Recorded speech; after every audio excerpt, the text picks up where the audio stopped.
Bonjour à toutes et à tous, bienvenue dans ce briefing numéro 90, 90 pour nos amis belges et suisses qui sont nombreux à nous suivre. Aujourd'hui, le président Kidé est sur les routes et donc il m'a demandé d'animer ce briefing et également Arnaud Dubien sur les routes lui aussi. Donc nous allons avoir aujourd'hui Igor qui va se charger de toutes les parties finalement. Donc Igor, c'est à toi. Est-ce que tu as plein de bonnes nouvelles à nous annoncer? Merci Gilles, bonjour à tous. Alors je vais essayer d'en avoir des meilleures que les précédentes, puisque visiblement lundi, c'était particulièrement de mauvaises nouvelles. Bon, là, je vais quand même commencer par des chiffres qui sont pas très bons, mais qui sont les chiffres de l'économie avec les dernières statistiques du mois de septembre qui sont tombées, notamment les chiffres sur la chiffre de la production. C'est que c'est un indicateur très important pour l'économie russe, avec donc un décrochage de 3,1% en glissement annuel, ce qui est en fait le plus mauvais résultat depuis septembre 2020. Septembre 2020, on avait eu un décrochage de l'ordre de 5, un peu plus de 5%. Ce décrochage s'explique assez majoritairement par le fait qu'en septembre 2021, il y a un an, on avait eu un mois particulièrement prospère, puisqu'on était sur la dynamique de la reprise post-pandémie, et que par conséquent, il y a un effet de base qui évidemment joue sur ce chiffre-là. Dans les chiffres, dans les indicateurs de cette production industrielle, il y a un indicateur en plus particulier à regarder qui est celui du secteur extractif, puisque là aussi en Russie, c'est un indicateur qui a tout son intérêt. Et là, on voit aussi un décrochage de l'ordre de 2,2%, alors qu'en général, d'une manière générale, la production industrielle, mais a fortiori le secteur extractif, sont les motrices pour la croissance russe. Toujours dans l'économie, encore des chiffres et plutôt là aussi des mauvais chiffres, puisque la production de véhicules légers en Russie a reculé. En fait, on pourrait dire qu'elle s'est effondrée de 77% ce mois-ci, avec un peu moins de 30 000 unités produites. D'une manière générale, la production de véhicules à moteur a reculé de 52% sur cette période. Là aussi, on a tous en tête le débrayage des usines des constructeurs étrangers, allemands ou asiatiques, qui évidemment jouent et influencent de manière importante ces chiffres-là. Pour en finir avec l'économie, on a appris que depuis février, ce sont environ 700 entreprises russes qui ont ouvert des entités juridiques aux Émirats arabes unis, principalement des TPE et des PME, et majoritairement des entreprises du secteur de l'IT. Alors, on savait que les liens entre la Russie et les Émirats arabes unis, d'une manière générale, étaient particulièrement résilients et résistants aux chocs, manifestement quels qu'ils soient, puisque pendant la pandémie, rien n'a arrêté prospérité des liens bilatéraux au niveau économique, et on pourrait dire aussi au niveau politique. Là, on voit que sur fond d'opérations spéciales, eh bien, là aussi, on a des chiffres plutôt assez intéressants pour la relation bilatérale, avec donc ces entreprises russes qui se relocalisent ou qui font de l'expansion en direction donc du Golfe. Je passe à la politique intérieure avec une première nouvelle au sujet de Madame Sobchak, puisque c'est un petit peu l'affaire du jour, hein, en quelque sorte. Le directeur commercial de Madame Sobchak, Monsieur Soukhanov, de même que le rédacteur en chef du journal Tatler, Monsieur Romanov, qui ont été arrêtés hier, puisqu'on les suspecte de tentatives d'extorsion sur la personne de Sergei Chemezov, hein, le chef de Rostec, à qui ils planifiaient d'extorquer jusqu'à 11 millions de roubles, manifestement en contrepartie de la non-publication d'informations dites négatives à son sujet. Alors, Madame Sobchak, ça a été publié dans la journée sur les différents réseaux sociaux, d'une part, a quitté la Russie par la voie terrestre, en passant par les pays baltes, grâce à son passeport israélien, qu'elle a acquis récemment, manifestement, et d'autre part, a tenu à démentir les faits qui lui sont imputés directement, puisqu'elle aussi est suspectée d'avoir participé à ce schéma d'escroquerie, d'extorsion, excusez-moi, et elle a tenu à témoigner de sa solidarité avec ses collègues qui sont donc, eux, arrêtés aujourd'hui et interrogés. Alors évidemment, cette affaire qui concerne Sobchak est loin d'être anodine, puisque On sait qu'elle bénéficiait, en tout cas jusqu'à récemment, d'une sorte de mansuétude de la part du Kremlin, notamment en raison des liens qui existaient entre son père et Vladimir Poutine. Mais cette affaire aujourd'hui montre que finalement, même si jamais on s'appelle Sobchak, eh bien, on n'est pas à l'abri de tomber sous les coups de problème. Pavel. Le président Loukachenko a d'ailleurs fait une blague de mauvais goût en disant pourquoi est-ce que Mme Sobchak a pu passer la frontière biélorusse sans entrave? Eh bien, parce que les documents étaient au nom d'une jument. Bon, voilà. C'est l'humour de Loukachenko qui est inimitable, en quelque sorte. Donc voilà, cette affaire-là, c'est le premier affaire. Deuxième élément, encore des chiffres, avec des sondages que j'ai relevés. Alors, les sondages, je vais commencer par le sondage du Stiom, qui a été publié hier, selon lequel 80% des personnes interrogées estiment que la situation ne s'améliorera pas en Russie avant 8 à 10 ans. Et 16% estiment même que durant ce laps de temps, qui est non négligeable, elle va empirer. À côté de ça, on a les sondages j'allais dire le baromètre mensuel de l'Institut Levada sur la popularité des institutions et des personnes politiques. Alors, évidemment, on teste la popularité de Vladimir Poutine qui a repris 2 points. Alors, elle avait dévissé à 77%, ce qui évidemment reste toujours très très haut, hein. Suite à la déclaration de mobilisation partielle, elle est remontée à 79%, mais pour l'instant, on n'a pas franchi, j'allais dire, le seuil symbolique des 80%. Au-dessus duquel il caracolait, notamment depuis le déclenchement de l'opération spéciale en Ukraine. Il y a également un autre indicateur qui est testé, c'est la perception par les gens que les choses vont dans le bon sens pour le pays. Là, cet indicateur a augmenté de 4 points, il est aujourd'hui à 64%. 64% des gens estiment que d'une manière générale, les choses vont dans le bon sens pour le pays. Alors, ce qui est un petit peu paradoxal avec le premier sondage que j'évoquais du Stiom, où on dit que finalement, il faut 8 à 10 ans pour que la situation s'améliore. On peut imputer ça, j'allais dire, c'est a priori, un premier regard, ce paradoxe, à une forme de fatalisme de la population qui s'est peut-être résignée en fait à une nouvelle normalité, une nouvelle forme de normalité avec les sanctions, la guerre, ce qui est d'ailleurs corroboré par des études sur les réseaux sociaux où finalement on a le sentiment que les gens se sont faits à cette idée. Et que cela va durer, et que dans ce contexte de nouvelle réalité, eh bien, on a les chiffres ensuite du Levada, à savoir Poutine à 79% d'une part, et d'autre part que d'une manière générale, malgré ce contexte qui est tout à fait hors norme, eh bien, les choses vont dans le bon sens. Mais je concède qu'on a là une forme un peu paradoxale, une forme de paradoxe entre ces deux chiffres. Et un troisième sondage, toujours par Levada, au sujet des changements auxquels les gens aspirent pour le pays.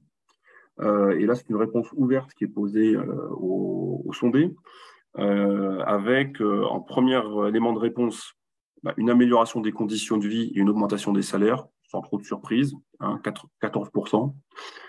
Deuxième réponse stable par rapport au sondage précédent qui avait été réalisé en 2019, un changement de pouvoir. On ne précise pas lequel. Ça peut être la Rada, le président, enfin la Rada, excusez-moi, la Douma, le président, etc. Enfin les institutions. Ça, c'est 11%. Et troisième réponse qui arrive spontanément, et ça c'est un fait nouveau, c'est 10% des sondés qui déclarent qu'ils souhaitent voir la fin de l'opération spéciale et des pourparlers engagés avec l'Ukraine. Bon. Et ensuite, on a des résultats à 3, 4%, 9% qui s'additionnent derrière. Mais bon, on a ces 3 premières réponses spontanément qui manifestement arrivent en tête. Deuxième sujet de la diplomatie, avec une première information sur la question des céréales, puisque vous savez qu'il y a un peu du suspense au sujet de cette reconduction potentielle, ou pas d'ailleurs, de l'accord entre l'ONU et la Russie sur les céréales et l'engrais russe, qui seraient donc exportés de Russie en contrepartie de la levée du blocus par la Russie sur les ports ukrainiens. Le secrétaire adjoint de l'ONU qui est en charge de ce dossier, M. Griffiths, s'est déclaré confiant dans le fait que cet accord sera renouvelé après le 19 novembre. Cela dit, les nombreuses sources diplomatiques évoquent le fait que la Russie souhaite utiliser cette carte, et j'allais dire cette incertitude au sujet de la reconduction de cet accord sur les céréales, lors du sommet du G20 en Indonésie, les 15 et 16 novembre prochains. Sommet auquel Vladimir Poutine a affirmé qu'il prendrait part. Et manifestement, ce sera une carte que va jouer la Russie dans des négociations, des discussions avec ses homologues du G20. Autre information, d'ailleurs, je crois que la question avait été posée lundi au sujet de la relation entre la Russie et la Grande-Bretagne, l'arrivée du nouveau Premier ministre à Londres. Le Kremlin a déclaré assez rapidement qu'il n'attendait rien du changement de gouvernement en Grande-Bretagne, que finalement la tendance de fond qui est la confrontation va rester quel que soit, indépendamment finalement du Premier ministre. Et M. Sunak, donc, nouveau Premier ministre britannique, a déclaré dans un discours un petit peu d'ouverture, j'allais dire, qu'il entendait évidemment continuer d'apporter l'assistance militaire, politique et tout ce qu'il faudrait à l'Ukraine dans la guerre face à la Russie. À ce jour, Vladimir Poutine n'a toujours pas félicité M. Sunak pour sa désignation comme chef de gouvernement, pas de télégramme et encore moins de coup de fil. On va reparler un peu du nucléaire et notamment du signalement nucléaire. Aujourd'hui, enfin depuis hier, l'exercice stratégique annuel GROM a été lancé par la Russie. Au cours de cet exercice stratégique qui se tient donc annuellement, la Russie teste sa triade nucléaire, les forces stratégiques navales, l'aviation stratégique et les forces de missiles stratégiques. C'est un exercice qui va se dérouler jusqu'à la fin de la semaine avec donc des tirs qui ont déjà été réalisés d'ailleurs par différentes plateformes afin donc de tester d'abord les systèmes et puis afin de réaliser un scénario, une simulation de scénario de représailles nucléaires massives contre un agresseur qui s'en serait pris de manière nucléaire, en tirant donc des munitions nucléaires contre la Russie. Ça, c'est le scénario de l'exercice. Et je vais m'arrêter là, Gilles, pour aujourd'hui, et je serai ravi de prendre les questions s'il y en a. Merci. Alors, il y a quelques questions, donc j'engage vivement nos auditeurs à en poser d'autres. Moi, j'avais une question au départ, je ne sais pas si tes chiffres te le disent. Qu'est-ce qui reste en réalité en production automobile en Russie? Qui est-ce qui produit encore? Avtovaz, Lada, enfin les groupes, d'abord les groupes, le groupe russe il y a aussi Kamaz, enfin on prend les véhicules à moteur en général, donc ça fait quand même pas mal de choses. Il y a les véhicules légers dans la famille des véhicules à moteur, mais il y a aussi tout le reste. Il y a quand même Kamaz, c'est pas rien. Il y a les constructeurs chinois qui avaient quand même déjà implanté des chaînes. Mais c'est vrai que le gros du contingent, les Hyundai, les Nissan, les Mercedes, on l'a appris aussi récemment, etc., non seulement ont débrayé ou ont du mal à faire tourner leur chaîne parce qu'il manque de composants, mais certains en fait les arrêtent avec pour objectif de céder les actifs. On a entendu parler de Nissan très récemment, Mercedes encore plus récemment sont des exemples. Il y a des questions au sujet de Kia aussi. Donc ça fait quand même évidemment beaucoup. Le rachat d'une partie de ses actifs par, au passage sous contrôle public d'une partie de ses actifs va certainement atténuer à moyen terme la tendance, mais ne pourra pas inverser cette tendance du moins. On va peut-être relancer les chaînes, mais à une cadence moins soutenue. Le prix des véhicules neufs a considérablement augmenté. Le délai de production de ces véhicules neufs a aussi considérablement augmenté, ce qui fait exploser le prix d'ailleurs du marché d'occasion au passage. Donc, la tendance de fond, c'est quand même, le ralentissement, mais ça pourra être partiellement, à mon avis, atténué par la réactivation de ces chaînes à moyen terme après la cession de ces actifs par leurs propriétaires initiaux. Oui, parce que les chiffres de baisse sont impressionnants et des villes comme Tolyatti, choses comme ça a causé des problèmes sociaux considérables. C'est des dizaines de milliers d'emplois. Hein. Donc, Et ça, c'est pas un sujet qu'on voit encore apparaître trop dans la presse ou dans les sondages, justement? Alors moi, dans la grande presse fédérale, j'ai pas encore vu remonter de choses significatives. En revanche, je suis à peu près certain que dans la presse régionale, il doit y avoir des sujets que tu évoques. Une question économique, je pense, qui est liée aux ouvertures d'entreprises aux Émirats, et on nous demande est-ce qu'il y a des ouvertures d'entreprises dans d'autres pays? Oui, alors on les a cités déjà un petit peu au cours de nos plusieurs semaines, voire mois de briefing. Maintenant, évidemment, il y a l'Arménie, où il y a beaucoup de relocalisation, alors à minima d'ouverture de compte pour des opérations financières, on va dire peut-être, mais sinon d'ouverture d'entreprises. Il y a, dans une moindre mesure, toujours dans le Caucase du Sud, la Géorgie. On a vu aussi des choses. Et puis l'Asie centrale. Il y a des pays d'Asie centrale aussi qui reçoivent des équipes venues de Russie qui sont relocalisées pour poursuivre des choses qui n'étaient plus faisables, en tout cas pas de manière efficace, en Russie, notamment en raison des problèmes de sanctions et de flux financiers. Donc voilà, c'est en gros espace post-soviétique et le Golfe. Mais sachant que le Golfe, on ne part pas de zéro, une fois de plus, comme je l'ai dit, et je n'ai pas vraiment le temps de développer, mais il y avait déjà une tendance constatée depuis au moins la moitié des années 2010 à l'ouverture d'entreprises russes, souvent plutôt des PME, TPE, ce qui n'est pas anodin, enfin ce qui est plutôt remarquable dans la mesure où le tissu d'entreprise russe, comme on le sait tous, en Russie est largement étatisé. C'est quand même des grosses corporations d'État d'une manière générale. Les TPE, PME en Russie, ça représente moins de 20% du PIB. Donc, voir une grande concentration de TPE, de PME qui vont se délocaliser dans le Golfe, c'est pas inintéressant. Les Émirats arabes unis, pour la haute technologie, c'est un horizon qui n'est pas inintéressant. Merci de cet éclairage. Alors, une question intéressante. Comment interprétez-vous l'apparition du thème de la lutte contre le satanisme dans les discours officiels? Alors là, c'est en référence aux sorties de Kadyrov, il y a avant-hier, je crois, sur son canal Telegram, où il explique, dans un de ses nombreux posts, M. Kadyrov est très actif sur les réseaux sociaux, notamment sur Telegram, il se fait des vidéos où il fait des discours, et le dernier, celui auquel il fait allusion, là, c'est une vidéo de lundi, un post de lundi dans lequel il explique que finalement, toute cette opération militaire spéciale, là, il estime s'exprimer au nom des musulmans de Russie, je reprends le libellé du post Telegram, il explique que cette opération militaire spéciale, finalement, c'est un grand djihad, et c'est un djihad notamment contre les forces sataniques, et notamment la démocratie satanique, qui, d'après M. Kadyrov, est porteuse de plein de mauvaises valeurs, avec des corruptions, mais corruption au sens spirituel du terme. Donc là, on file un petit peu dans la catégorie des sorties, un petit peu des punchlines comme ça, ce qui avait pu être dit un petit peu avant par Kirill, là aussi de la lutte contre le bien contre le mal, etc. Bon, il y a en ce moment un fond de l'air aussi comme ça, avec une volonté peut-être du point de vue de ces gens-là, tout du moins de galvaniser au niveau spirituel une partie de la société. Le grand orchestre du Splendide, d'une certaine manière, s'est invité dans le narratif politique russe avec la salsa du démon. C'est ça, voilà, c'est ça, la salsa du démon. Une question qui doit être plus personnelle pour un de nos auditeurs, à propos de la possibilité ou pas de vendre, j'ai perdu la question, son véhicule, son appart.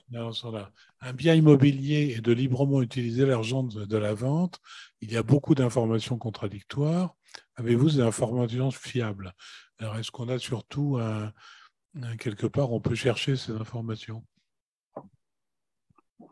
Écoutez, on va vous répondre, on va mettre cette question dans le coin des questions à résoudre et on vous répondra parce que c'est vrai que sur les questions immobilières, on en était resté à l'impossibilité de vendre leurs biens pour les ressortissants étrangers. Quand le bien a été vendu, qu'est-ce qu'il en est du produit de la vente? On vous répond. Voilà. Alors, question plus géostratégique et militaire. Quelles peuvent être les conséquences de l'arrivée de l'hiver sur les opérations et la stratégie militaire russe en Ukraine? Et inversement ukrainienne, je suppose. Merci pour vos éclairages sur ces deux questions. Merci à la personne qui pose la question. Bon, ça, c'est un sujet qui revient avec... on l'avait déjà eu au printemps, en disant c'est pas un timing idéal parce que le sol sera boueux, parce que la neige, etc. Bon, on a vu que ça n'a pas empêché le déclenchement des hostilités. Là, le sujet revient, puisqu'on dit maintenant, c'est l'hiver qui va arriver, il va y avoir de la pluie, puis après de la neige. Et donc, en gros, le présupposé, c'est le fait que les routes, une grande partie des routes soient plus utilisables, ça va ralentir les opérations. Bon. Moi, je me méfierais de ce raisonnement, d'abord parce que par le passé, récent, l'année dernière, on a vu que ça n'a pas empêché ces opérations, mais surtout, souvenez-vous, 2015. 2015, les accords de Minsk II sont signés au cœur de l'hiver, après une débâcle militaire ukrainienne phénoménale dans le Donbass, donc en plein hiver.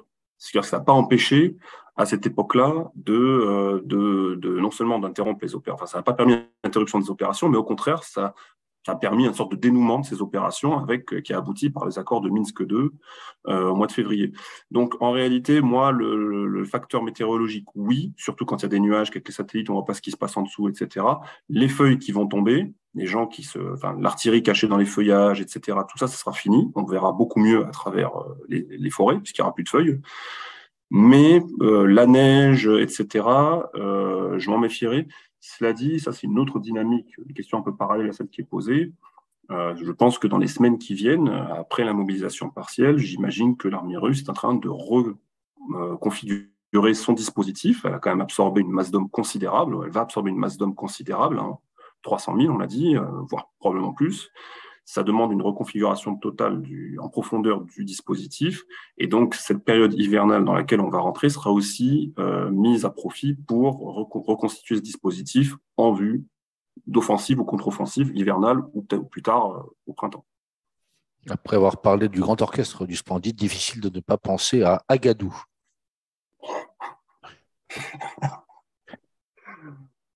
Bonjour. Encore merci pour vos briefings réguliers.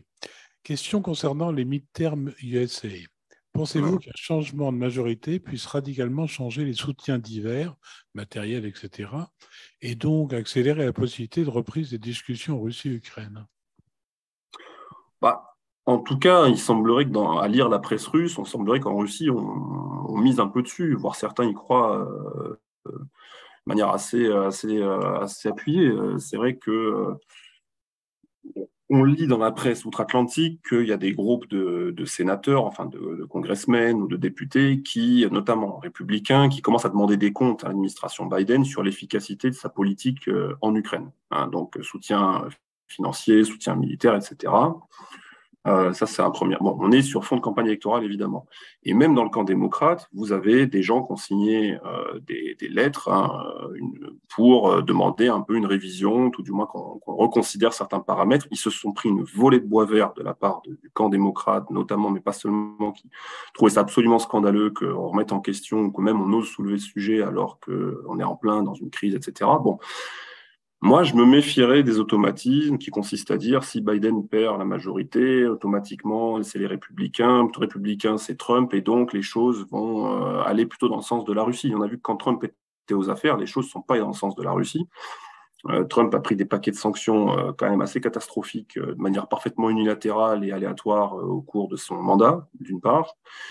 Et d'autre part, il y a toujours le fait que la Russie reste un élément assez rare de consensus bipartisan aux États-Unis. Je veux dire, il n'y a personne aujourd'hui qui va risquer de prendre des coups politiquement, d'investir du capital politique pour défendre la Russie au Congrès. Ça paraît parfaitement inimaginable. Donc, au mieux, la Russie est un objet de marchandage, de négociation dans la politique intérieure aux États-Unis. Les sanctions, si elles font mal aux entreprises américaines, le sujet Russie peut devenir, j'allais dire, un sujet d'intérêt pour du marchandage, par exemple. Mais je ne crois pas que ça aille vraiment au-delà. Je ne vois pas de grands renversements avec d'un coup les Américains qui, cela dit, il faut croire que les démocrates tout de même redoutaient quand même quelque chose, puisqu'il y a une loi qui a été discutée la semaine dernière qui visait, d'ici aux midterms, à sanctuariser une enveloppe de 50 milliards d'assistance militaire pour l'Ukraine au cas où, effectivement, Biden perd totalement le contrôle sur les deux chambres et que les républicains soient tentés de remettre en question ce soutien américain. Donc, les démocrates ont jugé bon de se prémunir contre ce potentiel revers. Mais qu'il y ait un changement, j'allais dire, radical, à ce stade, je ne vois vraiment pas intervenir. Alors, retour en Russie, bonsoir. A-t-on déjà des annonces attendues, point d'interrogation, de Poutine dans son discours actuellement de Valdaï? Alors, il est en cours au moment où on parle. Il y a la session plénière du club de Valdaï qui, cette année, se déroule à Moscou et non pas dans la région de Sochi. Donc, il a commencé à intervenir quelques minutes avant que l'on débute notre session. Donc, je ne peux pas vous dire, au hasard, il va taper sur l'Occident. Au hasard, il va s'en prendre à l'Occident collectif. Peut-être qu'il va reparler encore de néocolonialisme, comme le 30 septembre. Ce sera intéressant de voir. Mais on ne peut pas en parler puisque ça se déroule en ce moment. On pourra en parler lundi. La seule quasi-certitude, c'est qu'il ne va pas évoquer les NUPES. Voilà, c'est sûr, ça c'est certain. C'est déjà une bonne nouvelle. Bonjour, on a parlé d'une rumeur de recrutement de mercenaires en Afghanistan. Ouais. Combien de mercenaires se battent actuellement du côté russe? Bon, alors sur la deuxième partie de la question, j'ai pas de chiffres, et même si je les avais, je serais pas certain que je les donnerais comme ça. C'est quand même des informations qui sont assez, voilà, qui sont plutôt sensibles. Mais j'ai vu passer l'info concernant les mercenaires afghans. Alors, je serais assez curieux de voir dans quelle mesure c'est pas une fake news. Je serais assez curieux de voir dans quelle mesure de qui on parle en combattant afghan. C'est qu'en Afghanistan, il y a beaucoup de monde, hein. Il y a, évidemment, il y a des talibans, il y a des Hazaras, il y a des Balouches, il y a plein de monde. Je vois pas trop comment ces gens pourraient faire bon ménage, dans quelle mesure ils feraient bon ménage, si tant est qu'ils soient déployés sur le terrain avec, par exemple, les formations combattantes de M. Kadyrov, dont on parlait tout à l'heure. Enfin, ça pose pas mal de questions. Mais moi, pour l'instant, vis-à-vis de cette information-là, j'ai plus de questions que de réponses parce que je serais assez surpris, en fait, de voir en quelle mesure elle est vraie. Je me demanderai à mon collègue Voilà. taliban que j'ai rencontré lors du précédent forum de Saint-Pétersbourg et qui depuis m'a envoyé plusieurs smileys en guise de signe de vie. Peut-être qu'il pourra répondre à notre auditeur. Voilà. Mais sur un plan purement légal, je dirais, il y a rien qui s'oppose à l'utilisation de mercenaires étrangers dans le cadre d'une opération russe. Rien n'interdit de lever le taliban. À vrai dire, non, parce que bon, si jamais c'est vrai, c'est des gens qui vont aller combattre dans les rangs de Wagner, hein. Enfin, j'imagine. Donc, mais tout comme en face, il n'y a rien qui interdit côté ukrainien de recevoir les fameuses légions étrangères de Géorgiens, de Polonais, de Canadiens, d'Américains, de tout ça. Donc, non, non, ça, il y a des choses qui s'appellent les sociétés militaires privées qui sont parfaitement, comment dirais-je, des canaux parfaitement adaptés à ce genre de clientèle. Alors, une autre question qui est intéressante. La sortie de la France du traité sur la charte de l'énergie pourrait-elle avoir été réalisée pour que la France ne soit pas poursuivie en justice pour ses sanctions avec l'Europe contre la Russie, ayant fait exploser le prix de l'énergie pour les entreprises? Très bonne question, mais là, je n'ai aucun élément de réponse. Je ne peux vraiment pas vous dire quelle est la logique de ce retrait. Est-ce qu'il y a un agenda dissimulé? Ça, je ne peux vraiment pas vous dire. Je sais D'accord. pas. Donc, si quelqu'un a des bonnes informations, qui n'hésite pas à nous Voilà. faire part. Alors, comment sont les régimes de blé en Ukraine par rapport à l'an passé? En est-il de la production mondiale? Faut-il nous attendre de nouveaux événements en Afrique? Bah, là, enfin, là, j'aurais pas de chiffre à vous donner pour une raison qui est très simple, c'est que compte tenu de la situation en Ukraine, je veux dire, les champs sont certainement labourés, mais ils sont pas labourés pour planter du blé, ils sont labourés par les obus et les munitions. Donc, la récolte en Ukraine, qui est un des principaux fournisseurs mondiaux de céréales, va être, à mon avis, catastrophique, extrêmement mauvaise cette année, d'une part, et d'autre part, les infrastructures qui permettraient d'exporter ce qu'il y a ont été partiellement détruites ou endommagées. Ils sont inutilisables. Par conséquent, ce qui est sorti ce qui est sorti comme volume de céréales dans le cadre de l'accord signé entre l'ONU et l'Ukraine à l'été dernier, c'était la récolte précédente, qui était dans des silos, qui était déjà moissonnés en quelque sorte. On a compris, quand on a vu les volumes partir, que ça allait majoritairement vers les pays dits du Nord. Hein, je vais te donner les chiffres l'autre jour. Apparemment, d'après les statistiques turques, c'est plus de 80%. Et que le reste partait vers, par définition, les pays du Sud. Ça peut être l'Afrique, ça peut être l'Asie, ça peut être le Moyen-Orient, enfin ce qu'on veut.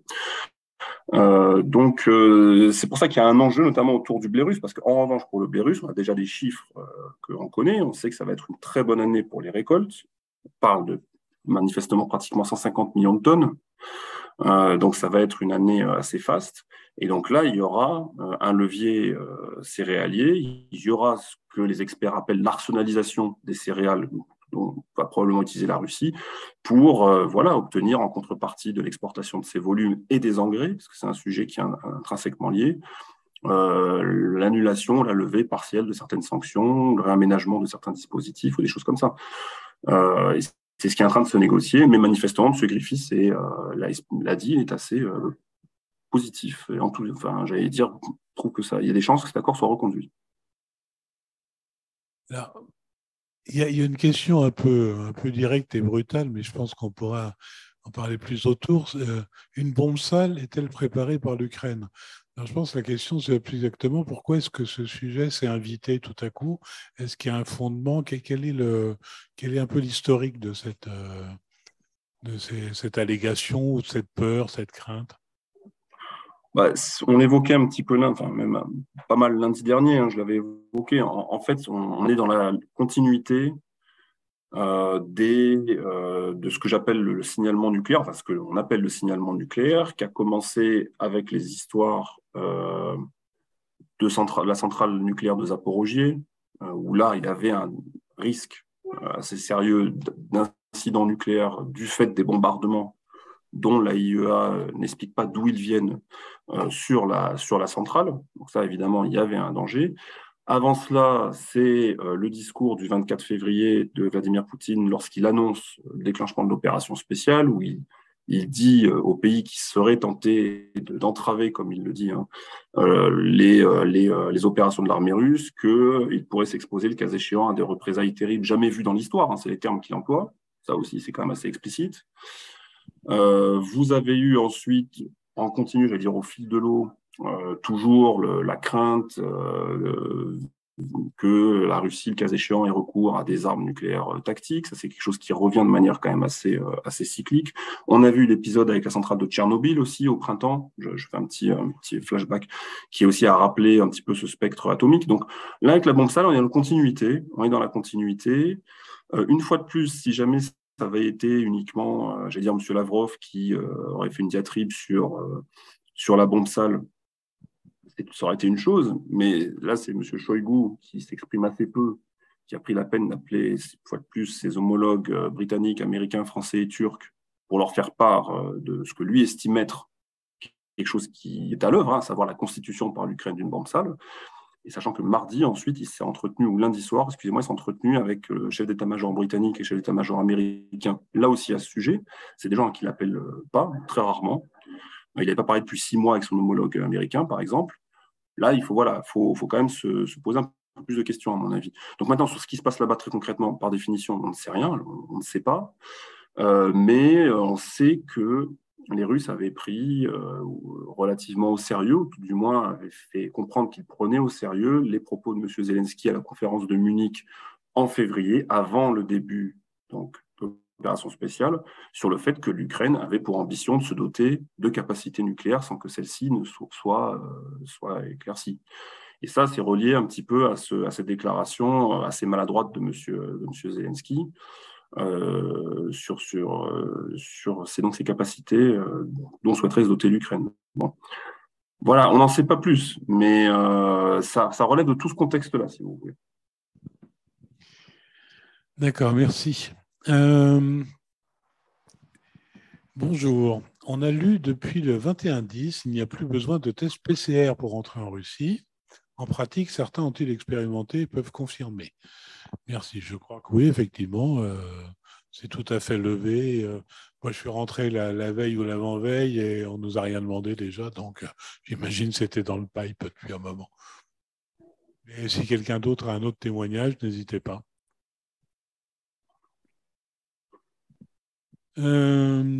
Alors, est-ce qu'on fera pour la question sur l'immobilier, pouvez-vous faire une réponse publique au prochain briefing?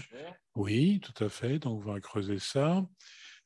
Là, on voit tomber les dépêches sur Valdaï et oui. C'est vraiment le monde à l'envers. Vladimir Poutine cite Solzhenitsyn. Donc, on aura tout vu.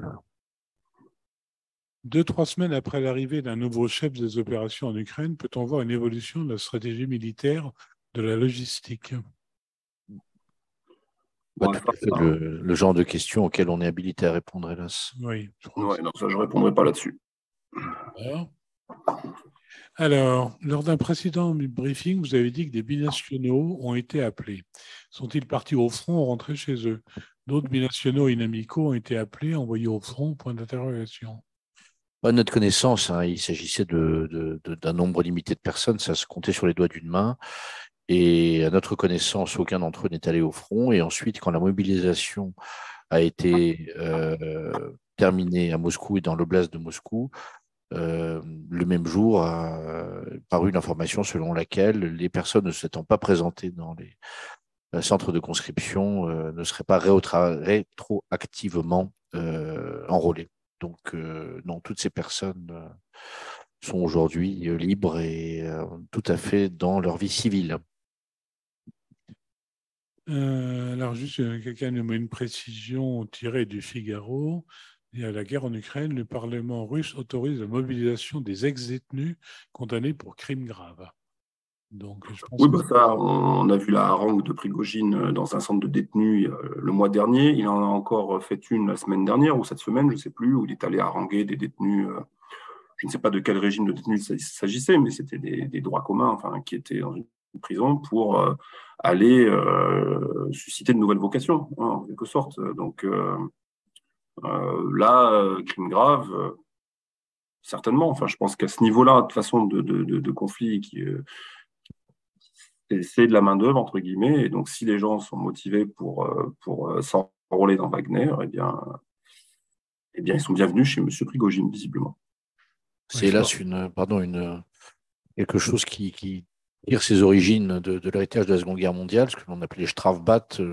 J'appelle les auditeurs à jeter un coup d'œil au troisième volet de la trilogie de Mikhalkov sur Soleil trompeur, qui est un peu caricatural, mais qui traite précisément de ces bataillons de criminels, de ces droits communs qui ont été décimés par centaines de milliers pendant la Seconde Guerre mondiale parce que envoyés au front avec un niveau de préparation tout à fait minimal.